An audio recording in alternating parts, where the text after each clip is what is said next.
নমস্কাৰ বন্ধু বান্ধৱীসকল,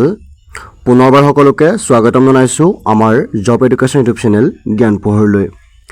বন্ধু বান্ধৱীসকল, পুনৰ আজি আপোনালোকৰ বাবে এই ভিডিঅ'টিত জুলাই মাহত মুকলি হোৱা অসম চৰকাৰ তথা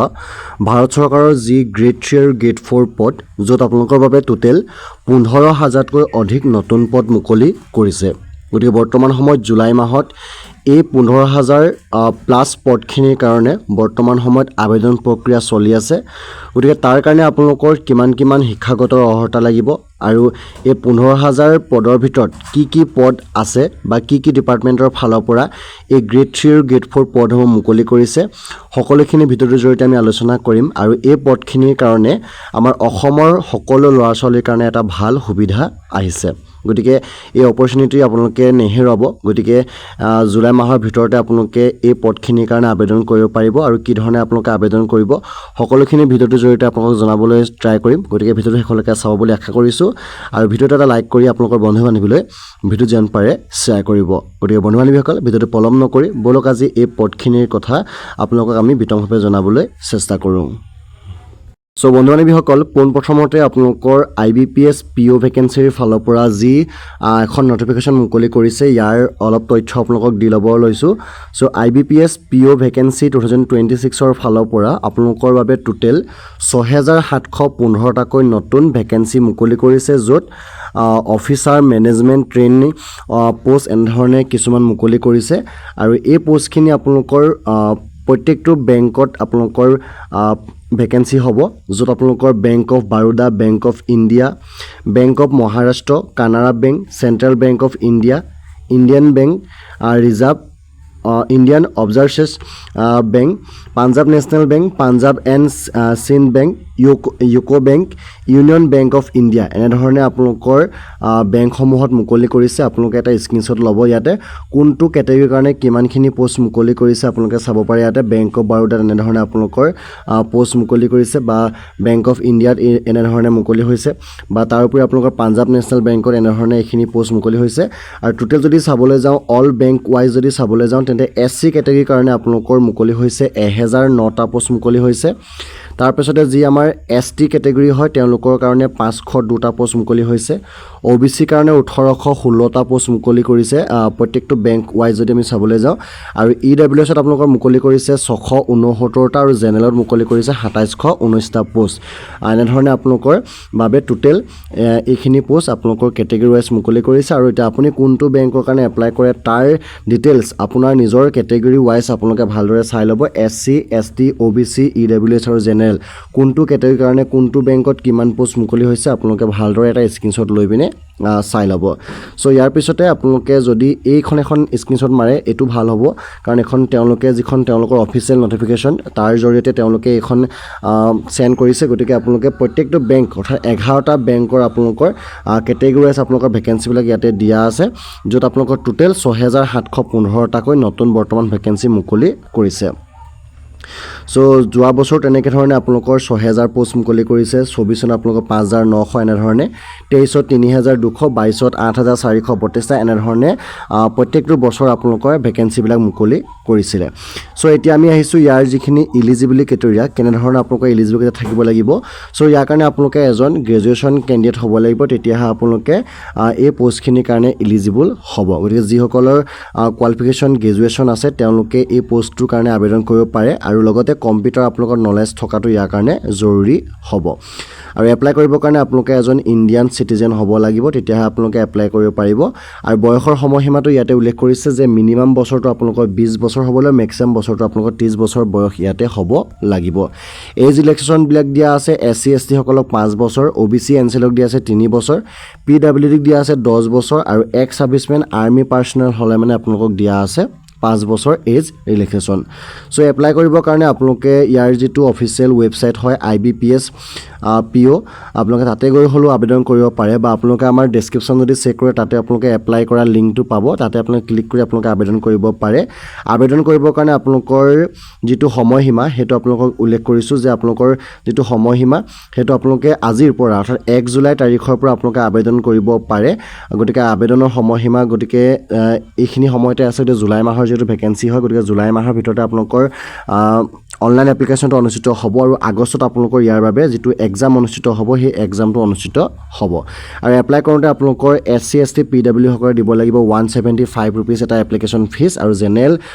আদাৰ্ছ কেণ্ডিডেট দিব লাগিব 850 এটা এপ্লিকেশ্যন ফিজ ইয়াতে পাছত আপোনালোকৰ কম্পিউটাৰ টেষ্ট হ'ব এনেধৰণে আপোনালোকৰ 3 ট্ৰাইত আপোনালোকৰ তিনিটাকৈ আপোনালোকৰ সিলেকশ্যন প্ৰচেছ থাকিব য'ত প্ৰিলিমিনাৰী আৰু মেইনছ এক্সাম থাকিব তাৰপিছত আপোনাৰ ডকুমেণ্ট ভেৰিফিকেশ্যন হ'ব তাৰপিছতে যিবিলাক আপোনাৰ ইণ্টাৰভিউ থাকিব ইণ্টাৰভিউতে আপোনালোকৰ সকলোবিলাক হৈ যাব গতিকে এনেধৰণে আপোনালোকৰ সিলেকশ্যন প্ৰচেছ থাকিব IBPS PO 2026ৰ ৰিক্ৰুটমেণ্টৰ কাৰণে গতিকে বন্ধু বান্ধৱীসকল IBPSৰ ফালৰ পৰা টোটেল আপোনালোকৰ 6715টা পোষ্ট বৰ্তমান মুকলি হৈছে গতিকে যাৰ যাৰ কোৱালিফিকেশ্যন আছে তেওঁলোকে এই পোষ্টখিনিৰ কাৰণে আবেদনটো কৰি ল'ব পাৰিব ইয়াৰ পাছতে বন্ধু বান্ধৱীসকল ইণ্ডিয়ান অইল কৰ্পৰেশ্যন লিমিটেড অৰ্থাৎ IOCLৰ ফালৰ পৰা আপোনালোকৰ বাবে 246টাকৈ এপ্ৰেণ্টিছৰ পোষ্ট মুকলি কৰিছে য'ত আপোনালোকৰ টেকনিচিয়ান আৰু trade apprentice post Bongaigaon refinery আৰু গুৱাহাটী ৰিফাইনেৰীৰ ফালৰ পৰা বৰ্তমান সময়ত মুকলি কৰিছে ইয়াতে টোটেল আপোনালোকৰ আছে 246টা পোষ্ট য'ত আমাৰ বঙাইগাঁৱত আছে 144টা আৰু গুৱাহাটীত আছে 102টা পোষ্ট সো এইখিনি আপোনালোকৰ যদি এপ্লাই কৰে আপোনালোকৰ বয়সটো মিনিমাম বয়স 18 বছৰৰ পৰা মেক্সিমাম 24 বছৰ বয়সলৈকে এপ্লাই কৰিব পাৰে এই ৰেগুলেশ্যন আপোনালোকৰ গভৰ্ণমেণ্ট ৰুলছৰ প্ৰতি দিয়া আছে গতিকে আপোনালোকে ইয়াৰ এজ ৰিলেক্সেশ্যন লৈ আপোনালোকে আবেদন কৰিব পাৰে সো এপ্লাই কৰিবৰ কাৰণে আপোনালোকৰ কোৱালিফিকেশ্যন লাগিব trade apprentice attendant operator chemical plant discipline কেমিকেলৰ কাৰণে আপোনালোকৰ 3 বছৰ BSc অৰ্থাৎ মেথছ ফিজিক্স কেমেষ্ট্ৰি বা ইণ্ডাষ্ট্ৰিয়েল কেমেষ্ট্ৰি ফালৰ পৰা যদি কৰা হয় তেতিয়া আপোনালোকে এপ্লাই কৰিব পাৰে বা বয়লাৰ যিটো ট্ৰেড এপ্ৰেণ্টিছ হয় ইয়াৰ কাৰণে আপোনালোকে 3 বছৰ BSc কৰা হ'ব লাগিব তাৰ লগতে টেকনিচিয়ান এপ্ৰেণ্টিছৰ কাৰণে যদি আপোনালোকে কেমিকেল পোষ্টৰ কাৰণে এপ্লাই কৰে 3 বছৰ আপোনালোকে ডিপ্ল'মা কৰা হ'ব লাগিব ইন কেমিকেল ইঞ্জিনিয়াৰিং বা পেট্ৰ'কেমিকেল ইঞ্জিনিয়াৰিং বা কেমিকেল টেকন'লজি বা ৰিফাইনাৰী এণ্ড পেট্ৰ'কেমিকেল ইঞ্জিনিয়াৰিং কৰা হ'লে আপোনালোকে আবেদন কৰিব পাৰে টেকনিচিয়ান এপ্ৰেণ্টিছ ডিচিপ্লিন মেকানিকেল কাৰণে আপোনালোকে 3 বছৰ ডিপ্ল'মা ইন মেকানিকেল ইঞ্জিনিয়াৰিং হ'ব লাগিব তাৰপাছতে টেকনিচিয়ান এপ্ৰেণ্টিছ যিবিলাক ডিচিপ্লিন ইনষ্ট্ৰুমেণ্টেশ্যন পোষ্টৰ কাৰণে আপোনালোকে 3 বছৰ ডিপ্ল'মা কৰা হ'ব লাগিব ইলেক্ট্ৰিকেলকো তেনেধৰণে আপোনালোকে ডিপ্ল'মা কৰা হ'ব লাগিব কিন্তু বাকী চাব আপোনালোকে ট্ৰেড এপ্ৰেণ্টিছ ছেক্ৰেটেৰিয়েল এছিষ্টেণ্টৰ কাৰণে আপোনালোকে 3 বছৰ জাষ্ট BA BSc বা BCom কৰিলে আপোনালোকে আবেদন কৰিব পাৰে আৰু একাউণ্টেণ্টৰ কাৰণে আপোনালোকে 3 বছৰীয়া BCom কৰা হ'লে আপোনালোকে আবেদন কৰিব পাৰে আৰু trade apprentice data entry operator যিটো আমাৰ DEO পোষ্ট হয় DEO পোষ্টটোৰ কাৰণে আপোনালোকে মাত্ৰ 12 পাছ কৰিলে আপোনালোকে আবেদন কৰিব পাৰে আৰু trade apprentice data entry operator skill certificate holders কাৰণে আপোনালোকে 12 পাছ কৰিলে আপোনালোকে আবেদন কৰিব পাৰে লগতে আপোনালোকৰ চাৰ্টিফিকেট থাকিব লাগিব ডমেষ্টিক ডাটা এণ্ট্ৰি অপাৰেটৰ আপোনালোকৰ চাৰ্টিফিকেট থাকিব লাগে মাত্ৰ আপোনালোকে ডাটা এণ্ট্ৰি অপাৰেটৰ কাৰণে যদি আপোনালোকৰ 12 পাছ কোনোবা আছে তেওঁলোকে এই পোষ্টটোৰ কাৰণে আবেদন কৰিব পাৰে সো এপ্লাই কৰিবৰ কাৰণে ইয়াৰ যিটো অফিচিয়েল ৱেবছাইট www.apprenticeshipindia.in.gov.in ইয়াতে গৈ আপোনালোকে আবেদন কৰিব পাৰে আৰু আবেদন কৰিবৰ কাৰণে আপোনালোকক আমি লিংক আমাৰ ডেছক্ৰিপশ্যনত দিয়া আছে আপোনালোকে তাতে গৈ আবেদন কৰিব আৰু আবেদনৰ সময়সীমাবিলাক আছে আপোনালোকৰ 29 জুনৰ পৰা 28 জুলাই তাৰিখলৈকে আছে গতিকে জুলাই মাহৰ যিটো ভেকেঞ্চি হয় গতিকে আপোনালোকে জুলাই মাহৰ ভিতৰতে এই পোষ্টটোৰ কাৰণে আবেদন কৰিব লাগিব গতিকে আপুনি কোনটো ৰিফাইনাৰীৰ কাৰণে এপ্লাই কৰে বঙাইগাঁৱৰ কাৰণে এপ্লাই কৰে নে গুৱাহাটীৰ কাৰণে এপ্লাই কৰে আপোনালোকে এপ্লিকেশ্যন লিংক আমাৰ ইয়াতে পাই যাব গতিকে এইখিনি পোষ্ট আপোনালোকে যদি আবেদন কৰিব বিচাৰে তেন্তে আপোনালোকে 246টা বৰ্তমান সময়ত ৰিফাইনাৰীৰ ফালৰ পৰা এপ্ৰেণ্টিছৰ পোষ্ট মুকলি আহিছে গতিকে এই পোষ্টখিনিৰ কাৰণে আপোনালোকে আবেদন কৰিব পাৰে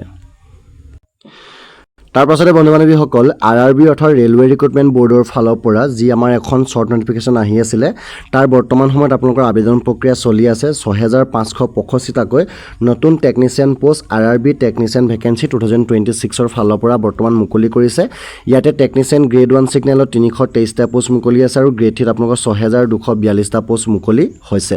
আৰু দৰমহা আছে গ্ৰেড 1 ছিগনেলত 29200 টকাৰ পৰা আৰু গ্ৰেড 3ত আছে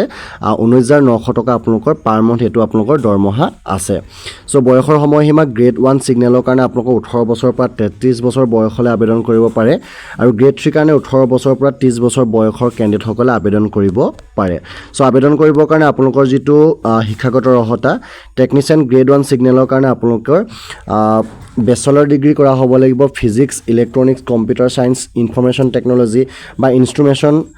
যিকোনো এখন ৰিকগনাইজ ইউনিভাৰ্চিটিৰ ফালৰ পৰা যদি কৰা হয় তেতিয়া আপোনালোকে আবেদন কৰিব পাৰে বা আপোনালোকৰ 3 বছৰ যদি ইঞ্জিনিয়াৰিঙৰ ডিপ্ল'মা আছে তেতিয়া আপোনালোকে আবেদন কৰিব পাৰে আৰু টেকনিচিয়ান গ্ৰেড 3 কাৰণে মাত্ৰ আপোনালোকে 10 পাছ কৰিলে আপোনালোকে আবেদন কৰিব পাৰে কিন্তু লগতে আপোনালোকৰ ITI থকাটো ইয়াতে জৰুৰী হ'ব গতিকে 10 পাছ উইথ আপোনালোকৰ থাকিব লাগিব ITI গতিকে এইটো যদি আছে তেতিয়াহে আপোনালোকে এই পোষ্টটোৰ কাৰণে এলিজিবল হ'ব গতিকে এপ্লাই কৰিবৰ সময়ত আপোনালোকে এটা এপ্লিকেশ্যন ফিজ দিব লাগিব SC ST এক্স সাৰ্ভিসমেন ফিমেল ট্ৰেন্সজেন্ডাৰ মাইনৰিটিজ আৰু ইকনমিকেল বেকৱাৰ্ড ক্লাছসকলে 250 रुपीस এটা ফিজ দিবলৈ বাকি OBC যিসকল মেল হয় তেওঁলোকে 500 বা জেনেৰেল সকলে 500 रुपीस এটা ফিজ তেওঁলোকে পে কৰিব লাগিব সো তাৰ পিছত আপোনালোকৰ CBT টেষ্ট হ'ব ডকুমেন্ট ভেৰিফিকেশন হ'ব আৰু তাৰ পিছত আপোনালোকৰ মেডিকেল এক্সামিনেশ্যন এটা অনুষ্ঠিত হ'ব এপ্লাই কৰা আপোনালোকৰ যি স্টাৰ্টটো 30 জুন 2026 পৰা আপোনালোকৰ স্টাৰ্ট হৈছে আৰু 29 জুলাই 2026 ৰ ভিতৰত আপোনালোকে আবেদন কৰিব লাগিব যেহেতু এটা জুলাই ভেকেন্সি হয় গতিকে জুলাই মাহতে আপোনালোকে ইয়াৰ কাৰণে আবেদন কৰিব লাগিব এপ্লাই কৰা লিংকবিলাকো আমাৰ দিয়া আছে আপোনালোকে এপ্লাই লিংকত গৈ ক্লিক কৰি আপোনালোকে এই যি 6585 টা বৰ্তমান সময়ত RRB ফালৰ পৰা মুকলি কৰিছে ইয়াৰ কাৰণে আপোনালোকে আবেদনটো কৰি ল'ব পাৰিব ইয়াৰ পাছতে হেখৰ আপোনালোকৰ বাবে এটা লৈ আনিছো SBI ফালৰ পৰা বৰ্তমান সময়ত জুলাই মাহত ভেকেন্সি মুকলি হৈ আছে য'ত 1500 টাকৈ প্ৰবেশনাৰী অফিচাৰ অৰ্থাৎ PO ভেকেন্সি বৰ্তমান সময়ত মুকলি কৰিছে তেওঁলোকে SBI বেংকৰ ফালৰ পৰা য'ত আপোনালোকৰ কেটেগৰী চাবলৈ গ'লে SC কাৰণে আছে 234 টা পোষ্ট ST কাৰণে আছে 144 টা পোষ্ট OBC কাৰণে আছে 390 টা পোষ্ট EWS কাৰণে আছে 144 টা পোষ্ট আৰু জেনেৰেলৰ কাৰণে আছে 588 পোষ্ট আছে য'ত আপোনালোকৰ টোটেল 1500 টা নতুন পোষ্ট ইয়াতে মুকলি কৰিছে সো ইয়াৰ কাৰণে যেটো দৰমহা থাকিব আপোনালোকৰ 48480 টকাৰ পৰা 85920 টকা আপোনালোকৰ দৰমহা থাকিব বয়সৰ সময়সীমা আপোনালোকৰ মিনিমাম 21 বছৰ মেক্সিমাম বছৰ 30 বছৰ হলে আপোনালোকে আবেদন কৰিব পাৰে আৰু এজ লেছন দিয়া আছে SC ST 5 বছৰ OBC 3 বছৰ PW 10 বছৰ এনে ধৰণে আপোনালোকৰ এজ লেছন দিয়া আছে সো এই পোষ্টৰ কাৰণে আপোনালোকে আবেদন কৰিবৰ কাৰণে আপোনালোকে এজন গ্ৰেজুৱেচন ক্যান্ডিডেট হ'ব লাগিব তেতিয়াহে আপোনালোকে এই পোষ্টৰ কাৰণে এপ্লাই কৰিব পাৰে বা আপোনালোকে যদি গ্ৰেজুৱেচনৰ ফাইনেল ইয়েৰ বা আপোনালোকৰ ফাইনেল সেমিষ্টাৰত আছে তেতিয়া আপোনালোকে এই পোষ্টৰ কাৰণে আবেদন কৰিব পাৰিব গতিকে ইয়াৰ কাৰণে যেটো আদাৰ প্ৰফেশনাল ডিগ্ৰী যদি হোল্ডাৰ আপোনালোকে হয় যেনে আপোনালোকে মেডিকেল ইঞ্জিনিয়াৰিং বা চাৰ্টেড একাউন্টেন্ট বা কোষ্ট একাউন্টেন্ট যদি হয় তেতিয়া আপোনালোকে এই পোষ্টৰ কাৰণে এলিজিবল হ'ব আৰু এপ্লাই কৰিবৰ কাৰণে UR EWS OBC সকলে 750 দিবলৈ বাকি সকলৰ কাৰণে কোনো ধৰণৰ এটা ফিজ নাই সো এপ্লাই কৰিবৰ কাৰণে আপোনালোকে bank.sbi/cares গৈ আপোনালোকে আবেদন কৰিব পাৰে বা আপোনালোকে sbi.co.in cares গৈ আপোনালোকে আবেদন কৰিব পাৰে বা আপোনালোকে আমাৰ ডেসক্ৰিপচন চেক কৰিব তাতে এপ্লাই লিংক দিয়া আছে এপ্লাই লিংকত ক্লিক কৰি আপোনালোকে আবেদন কৰিব পাৰে আবেদন কৰাৰ এটো কম সময় আছে গতিকে 18 জুনৰ পৰা যেহেতু আপোনালোকৰ 8 জুলাই ভিতৰত আৰম্ভ হৈ আছিল গতিকে জুলাই মাহৰ 8 তাৰিখৰ ভিতৰত আপোনালোকে এই পোষ্টৰ কাৰণে আবেদনটো কৰি ল'ব পাৰিব তাৰ পিছত আপোনালোকৰ এক্সাম অনুষ্ঠিত হ'ব প্ৰিলিমিনাৰী হ'ব তাৰ পিছত আপোনালোকৰ মেইনছ হ'ব তাৰ পিছত আপোনালোকৰ সাইক্ৰোমেট্ৰিক টেষ্ট বা গ্ৰুপ এক্সাৰসাইজ বা ইন্টাৰভিউ আপোনালোকৰ অনুষ্ঠিত হ'ব তাৰ পিছত আপোনালোকে ইয়াৰ কাৰণে সিলেকশন লাভ কৰিব পাৰিব গতিকে SBI ফালৰ পৰা এনে ধৰণে 1500 টা পোষ্ট বৰ্তমান সময়ত মুকলি হৈ আছিল গতিকে যিসকল ইন্টাৰেষ্ট হয় তেওঁলোকে এই পোষ্টখিনিৰ কাৰণে আবেদন কৰি ল'ব পাৰে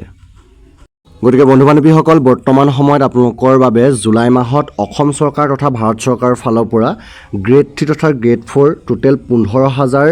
আতকৈ অধিক পদ যেহেতু বৰ্তমান সময়ত মুকলি কৰি আছে আৰু এটা ভাল আপোনালোকৰ বাবে অপৰচুনিটি আহিছে গতিকে আপোনালোকে এই মাহৰ ভিতৰতে যদি আপোনালোকে এই পোষ্টখিনিৰ কাৰণে আবেদন কৰি ৰাখিব পাৰে তেন্তে আপোনালোকৰ বাবে এটা ভাল সুবিধা হ'ব গতিকে সকলোখিনি তথ্য আপোনালোক আমি দিবলৈ চেষ্টা কৰিলো গতিকে ভিডিঅ চাই ভাল পালে লাইক কৰিব আৰু আপোনালোকৰ বন্ধু বান্ধৱীলৈ ভিডিঅ যিমান পাৰে শেয়াৰ কৰিব আৰু লগতে অনাগত দিনবিলাকত এনে ধৰণৰ ভিডিঅ পাই থাকিবৰ কাৰণে আপোনালোকে আমাৰ চেনেলটো সাবস্ক্ৰাইব কৰি ৰাখি আপোনালোকে ঘণ্টা বেলটো বজাই ৰাখিব যাতে আমি ভিডিঅ দিয়াৰ লগে লগে আপোনালোকে যাতে আমাৰ নটিফিকেশনবিলাক আগতীয়াকৈ আপোনালোকে লাভ কৰিব পাৰে গতিকে বন্ধু বান্ধৱীসকল আজি ভিডিঅ'টো এইখিনি তথ্য আপোনালোকক দিবলৈ চেষ্টা কৰিলো গতিকে ভিডিঅ'টো যে ইমানেই আছিল ধন্যবাদ জয় অসম জয় হিন্দ